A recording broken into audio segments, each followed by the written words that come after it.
Good day, fellow champions of inclusion. I am Aaron, and this is the Inclusive Dad podcast where we explore inclusion and make it practical. Thank you for taking time out of your busy schedule to join me in exploring ways we can create a more inclusive world together. You are important, you matter, and you can make a difference. Today, my guest is Kim Fields. Welcome to the show. Thanks, Aaron. I'm happy to be here. Yes. Why don't you just start us off by just telling us a little bit about yourself? Well, gosh, that journey is quite eclectic, so to speak. Sure. But basically, I understood, to be a workaholic who didn't know when to stop, just kept taking on jobs. I was an IT project manager for over 20 years in corporate America and taught as an adjunct professor in several universities in the Southern California area, sending two kids to school, doing the whole thing Right. until my body said, you know what, if you don't slow down, I will slow you down. And it did. So I have lost my mobility. I have limited mobility, but the slowdown definitely occurred over the past 15 years, and I've been working on ways to regain it. In the meantime, I'm still doing projects, although not anywhere close to the speed that I used to just run at, so to speak. So I'm taking my time doing the entrepreneurial online thing right now and enjoying more of life because in the early days, if something was by the roadside and you stop and smell the roses, I didn't even know there were roses there. Okay, that Yeah. was the speed I was going. So it Right. cost me physically, um, and I just my work is about helping others not do the same thing. Sure. So Yeah. it's a whole new world that I was thrown into. Sure. Yeah, Yeah. Thank you for sharing that. yeah. Let's start off. What is your definition of inclusion? Well, to me, inclusion is more than compliance. It's about recognizing and acknowledging the physical, mental, and learning differences in others, and then providing opportunities for them to participate fully in society. Sure. Yeah, that's a great definition. Have you always been included? No, as No. you can look at me and tell, there are a couple of things that people kind of step back from, so to speak, for me. Being a black female in corporate America, yeah, not always included in the Hmm. rooms I needed to be in. So being excluded is something that I'm familiar with, although entering the world of disability and lack of inclusion there was a totally different world. Can I give you an example? Absolutely. Yeah, I spoke at an educational conference for researchers um, and had uh, a person helping me get around in a wheelchair during that time. And when people would stop and chat, between sessions, they would direct their conversation to the person pushing the wheelchair Yeah. and not to me. Right. That's exclusion. Yeah. Yeah.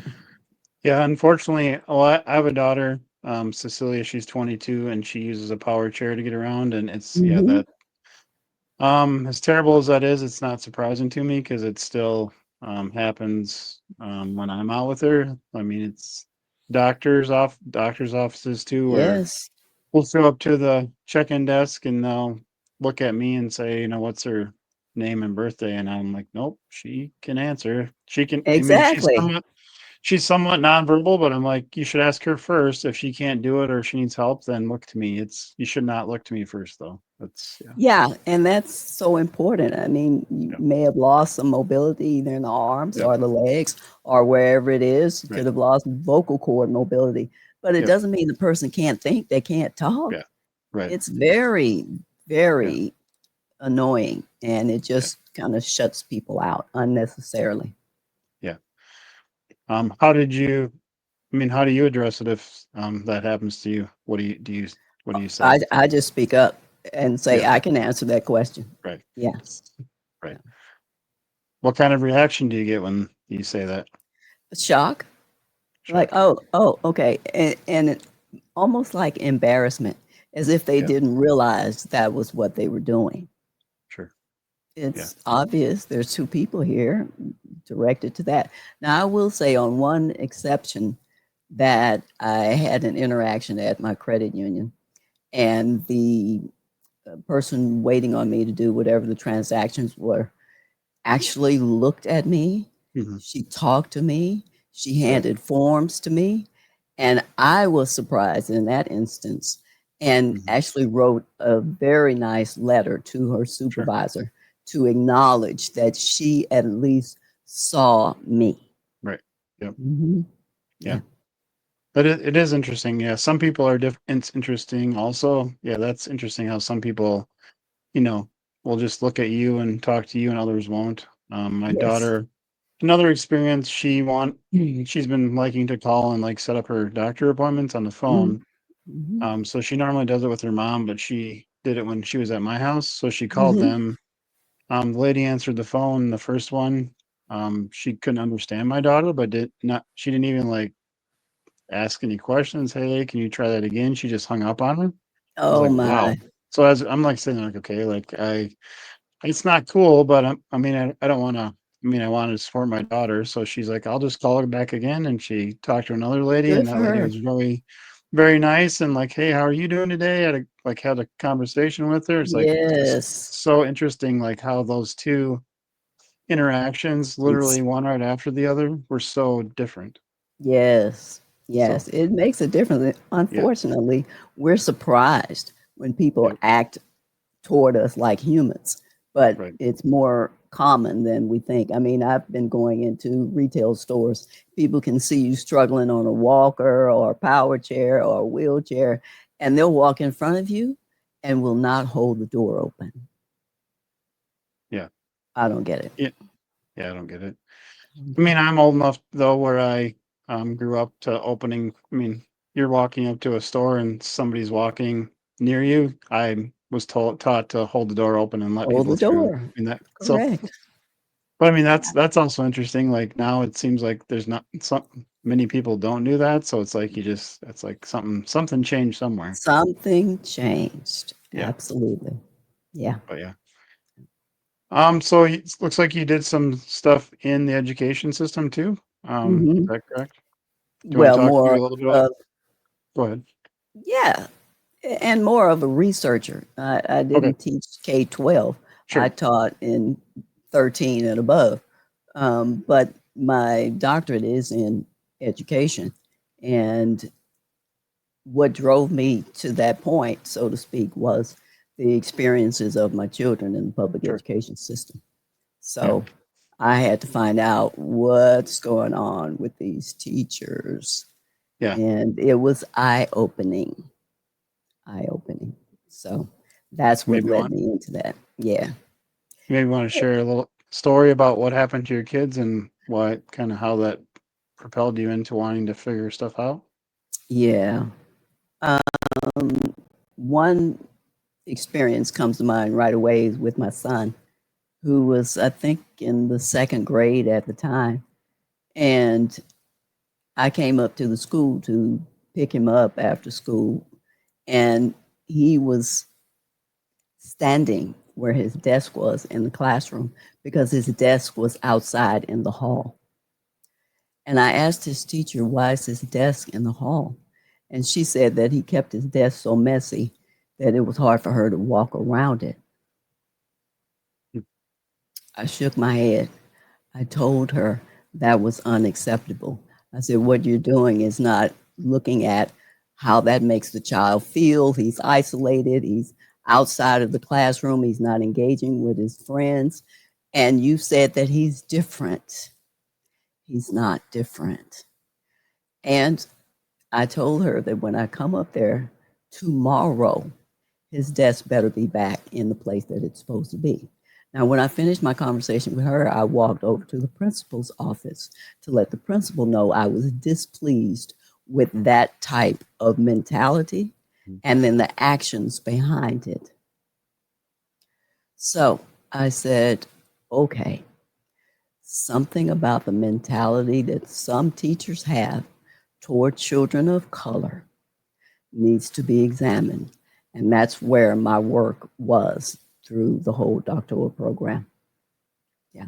Yeah. That's interesting. Interactions with children of color Right. and teachers. Yeah. Yeah. So is that kind of what you taught too in there as a professor? Those kind of things, or what did you teach? Actually, my teaching at the college level was more a give back from IT. I had mentors to get me into IT, and so my way of giving back was to teach others who were interested in getting into IT. So I taught project management, system analysis, business analysis, that type of thing. Sure. Mhm. Yeah. Which I Was thought the was best? also a good way to give Yeah. back, but not only to let other people know that people of color are in IT and we teach. Yeah, Yeah. yeah. Um, After you had your background in like corporate and IT, and then you started looking into the education Mhm. system, like what was your, were you shocked at how they were so different, or were they similar, or what was your take on that? Ah, that's a good question. They were similar, but in different ways. Let me put it that way. In IT, because it tends to be a male dominated field, women are kind of cast aside Sure. as not knowing, right? Okay. Men will always try to overshoot you, overtalk you, and do all these things. But I say it's just a matter of ignorance because, the first computers were designed by women, right? Women helped put the astronauts on the moon. Yep. So we've been in technology for many, many, many years. I attributed it to that. And it did teach women, I believe, to be stronger leaders, those that are in IT, because we learn to speak up for ourselves. And we will put people on the carpet, so to speak, when whatever their idea is incorrect based on our own experiences. Now, in the educational field, as far as my experiences with teachers and administrators, it's not so much about women because education is a women dominated field. It's Mhm. more about perceptions of racial differences. Yeah, that's what you run into more. Stereotypes. Yeah. It's more of that. Okay. Hmm. Interesting. Yeah. Yeah. Yeah, I mean, I'm obviously male, and I did a lot of research into special education because I didn't know anything about it before my daughter was born, and Hmm. attended many meetings, went to lots of conferences, and I mean, it was not uncommon for me to be one of very few males in those rooms. It's Yes. heavily Yes. heavily female. It is. So it's It interesting. is. It was quite eye opening for me. It's like, where's all the other guys at? Where are the Why am I? guys? I'm like, to me, it's really interesting. So like, what does that mean? But yeah, it was interesting. It's just so many more females. It's crazy. Well, Aaron, I think one of the reasons that there are fewer men in education is because of the pay. Yeah. They're just unwilling at this time to really pay Right. teachers what they're Right. worth. And you're not going to attract men who have families into a lower paying Right. profession when there are other options. That's True. part of the issue. But again, it gets back to discipline issues, especially the disparity with boys and girls. I think if boys had more role models of male teachers in the classroom, we probably would have less of the discipline issues. For sure. Hmm. What do you like to do for fun? Wow. Well, prior to or now, okay, because prior to I was uh, a tennis player and got Okay.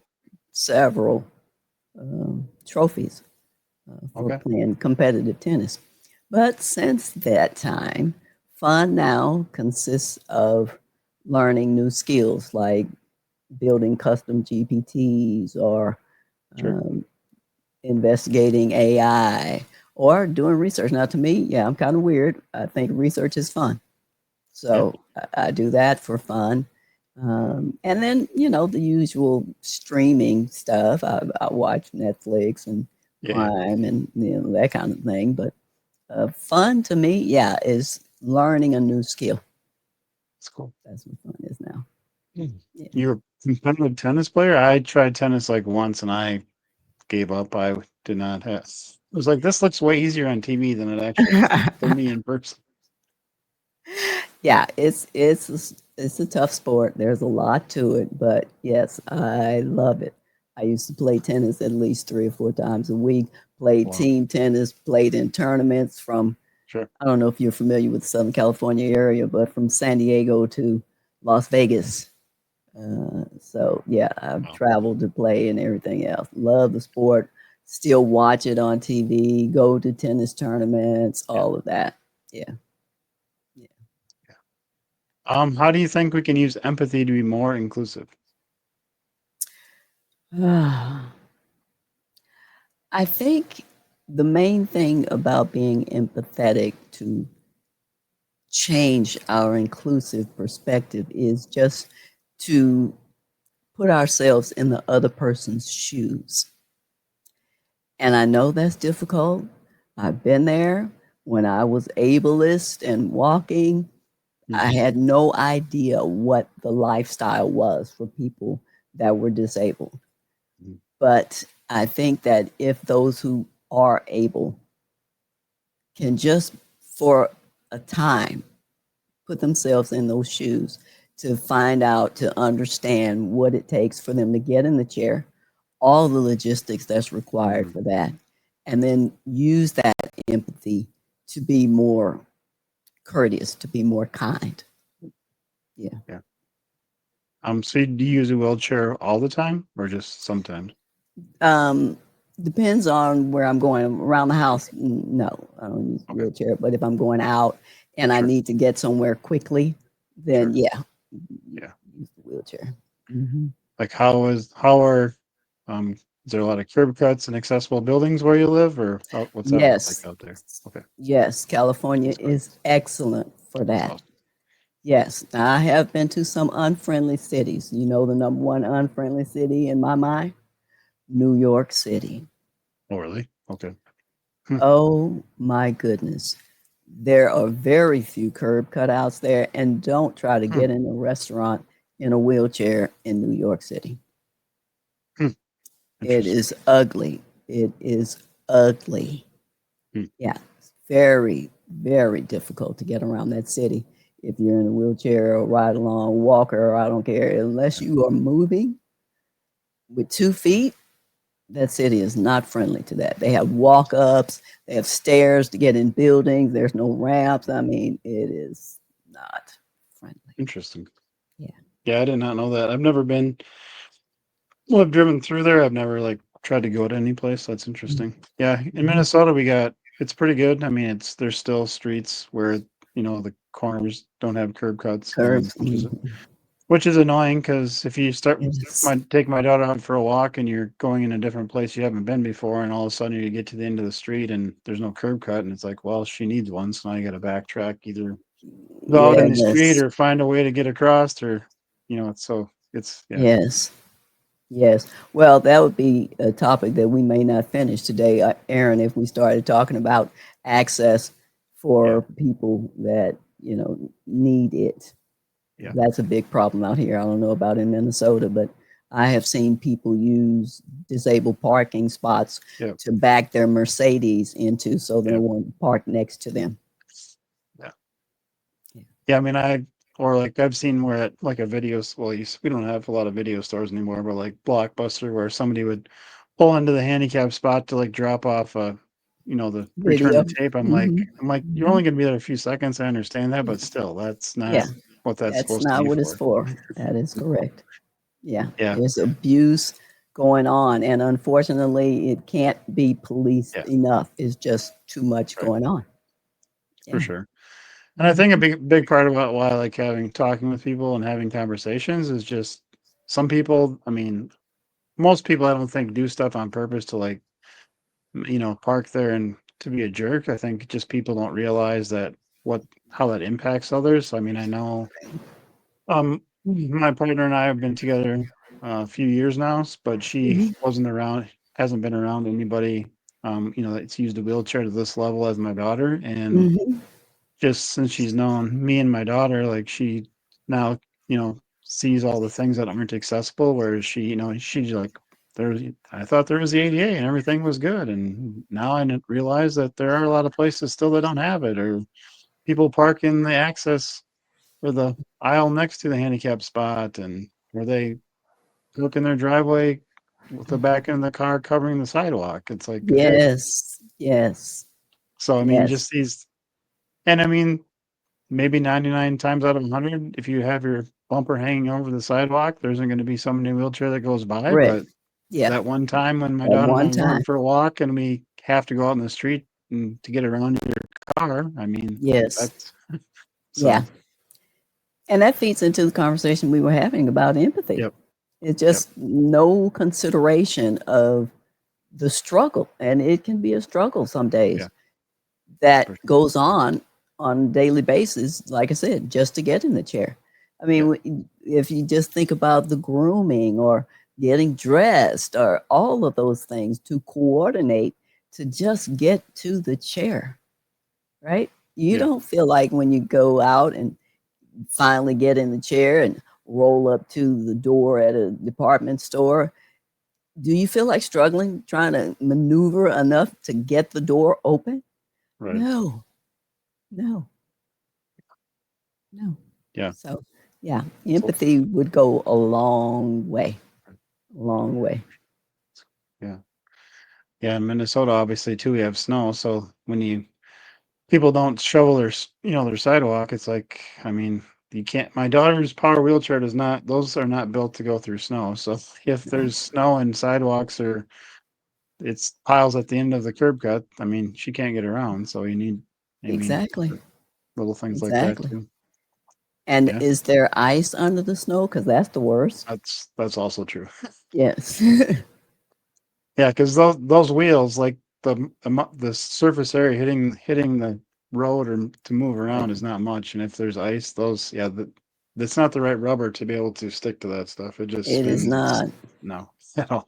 Yeah, yeah, yeah. But And I can also say that in those types of circumstances, the biggest fear that we have when you're on a scooter or a yeah, wheelchair is falling, right, falling back, losing your balance. That right, that is a huge fear because you're out of control. You don't yeah, have anything to grab onto.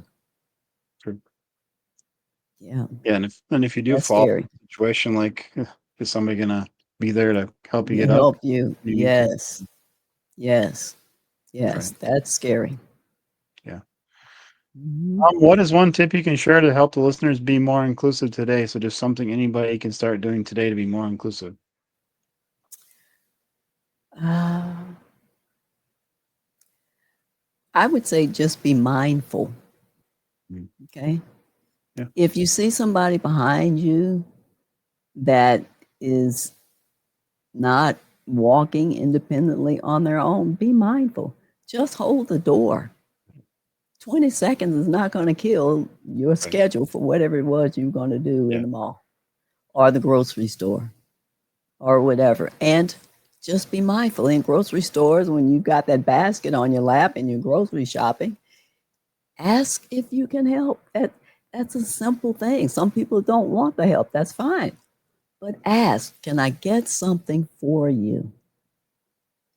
Real simple. Just Yeah. simple courtesies. Simple Right. courtesies. And Aaron, I would even extend that to the online environment. I'd attend a number of webinars and symposiums, and Hmm. during breaks on those webinars, the host will say, okay, let's stand up, let's move our bodies, let's do. Right. And just a simple phrase would help to show inclusive thinking. And that phrase is, if you are able to. Real simple, Yeah. real simple. Right. Mhm. Yeah. That makes a lot of sense. And also, like in church situations, if they want to the congregation to stand up to sing, something simple like that too. If you're able, please stand and sing with us. Yes, Because I mean, yes, yeah, things like that too, for yes. sure. Just real simple courtesy, recognizing that there are others who Yeah, may not have the mobility or ability to stand, to right, move. So if you're able to, real simple. sure. Yeah. Mhm.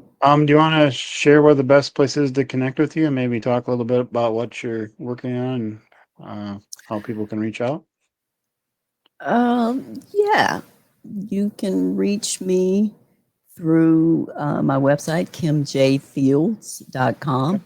On there, you'll find a link to my podcast, a link to my coaching program, um, and a number of other little tips and tricks on there. But that's the best way, kimjfields.com. I have a link to my book on there as well. sure. Mhm. Do you want what do you want to talk a little about your coaching program, what that is, or what it entails? Well, the coaching program is for where I used to be. Remember my intro story? I was corporate America, working mom, pursuing all things. So my coaching program is for high achieving mid career women of color who are juggling home, kids, career, and just feeling exhausted, overwhelmed, and burned out. And the program gives them the tools necessary for them to reclaim harmony in their lives so that they feel more empowered, feel more like themselves, and feel like they have the time they need to be themselves. Because when you're overwhelmed juggling all of those things, you don't know who you are. You're just surviving. You're going day to day to day.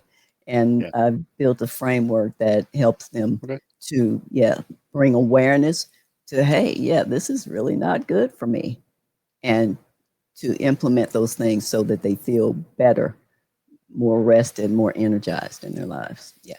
That's great. What's your book about?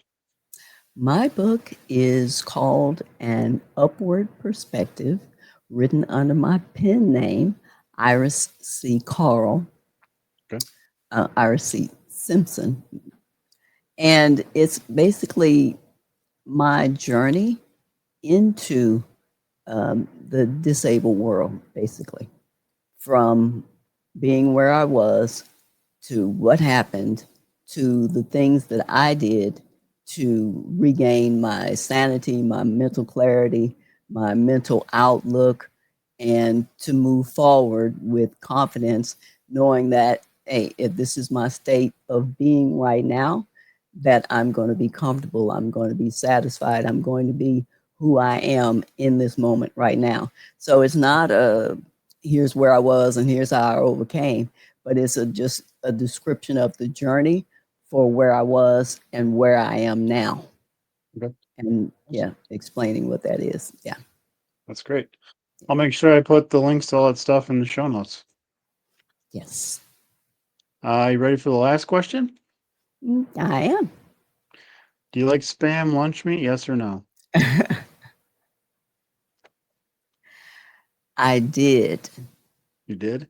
Yes. Okay. Yeah. You don't eat not anymore? Or you I just don't don't eat it? eat it anymore. Oh gosh, I haven't eaten spam in decades. And I'll go you one better. I bet you don't remember this one that was out during the time of spam. It was called potted meat. No. Yeah. Or I think I've actually heard that term in the last couple of years. Yeah. It was a meat, quote unquote, that you could spread, Okay. and they called it potted meat. So, because spam you can slice, Yep. right? You can dice it, you can do all Yep. kinds of Yep. stuff with spam. Yeah, potted meat was more for sandwiches. But yeah, Gotcha. I haven't had spam in years. Yeah. Well, my Years. dad, my dad eats brown schwager, which I feel like is maybe a potted, where it's because that's like in a little thing, and you can take it. Yes, He takes it out and puts it on bread. Yeah. yes, that's very close to potted Very meat. close to. Yes, yes. Yeah.